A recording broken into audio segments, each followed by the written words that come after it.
আবারও মাঠে ফিরতে পারবেন তামিম ইকবাল, তবে অপেক্ষা করতে হবে অন্তত ৩ মাস।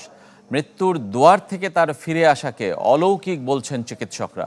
আজ সকালে স্বাস্থ্য অধিদপ্তরের মহাপরিচালক এবং জাতীয় হৃদরোগ ইনস্টিটিউটের পরিচালক গাজীপুরে তামিমকে দেখতে যান। অভিনন্দন জানান কেপিজে হাসপাতালের চিকিৎসকদের। আপাতত ৭২ ঘন্টা হাসপাতালে পর্যবেক্ষণে রাখার পরামর্শ তাদের।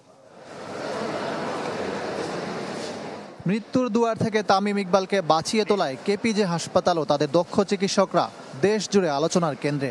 দ্বিতীয় দিনের ব্রিফিংয়ে হাজির হন স্বাস্থ্য অধিদপ্তর মহাপরিচালক ও জাতীয় হৃদরোগ ইনস্টিটিউটের প্রধান। তারা শুনিয়েছেন দেশের চিকিৎসা ব্যবস্থার উন্নতির গল্প।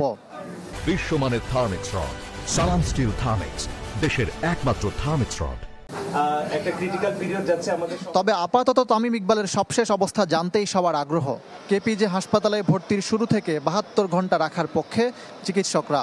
তবে পরিবার চাইলে তার আগেও ছাড়া পেতে পারেন তামিম।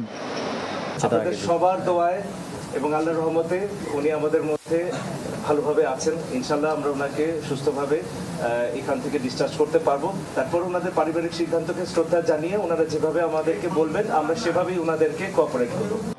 পুরোপুরি সুস্থ হয়ে মাঠে ফেরার সম্ভাবনা সহ গোটা চিকিৎসা পদ্ধতির ব্যাখ্যা করলেন স্বাস্থ্য অধিদপ্তরের ডিজি। এটাই স্বাভাবিক, সর্বোচ্চ চিকিৎসা সুবিধা যেখানে থাকবে সেখানে মানুষ যেতে চাইবে, কিন্তু তার জন্য যাওয়াটা কতটা নিরাপদ এই বিষয়টাতে ওনার সাথে আলাপ করেছি। যদিও এটা ওনাদের পারিবারিক সিদ্ধান্ত, কিন্তু আমাদের ডাক্তারদের সিদ্ধান্তকে অ্যাকচুয়ালি সম্মান রূপ এটাকে মেনে না চললে যে আশঙ্কাটুকু থাকে সেটা সম্পর্কে আমরা তো ভবিষ্যৎ বলতে পারবো না। তামিমের বেঁচে যাওয়াকে অলৌকিক বলছেন হৃদরোগ ইনস্টিটিউটের পরিচালক।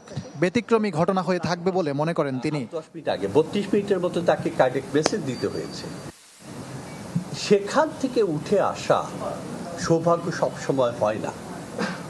উপযুক্ত চিকিৎসা, সুচিকিৎসা, অ্যাপ্রোপ্রিয়েট চিকিৎসা পাওয়ার জন্য কিন্তু এই সৌভাগ্যটা আমরা পেয়েছি। তামিমকে দেখতে এদিন ভিড় করেন আত্মীয় স্বজনরা। এসেছিলেন সাকিবের বাবা মাও। দোয়া করা ছাড়া আর কি আছে বলেন। এই মুহূর্তে তামিমকে দেখলাম, তার জন্য দোয়া করলাম। আমি গতকালকে নামাজ পড়ে দোয়া করছি, আমি দোয়া করি। দুবার অ্যাটাকের পর বন্ধ হয়ে গিয়েছিল তামিমের হৃদযন্ত্র।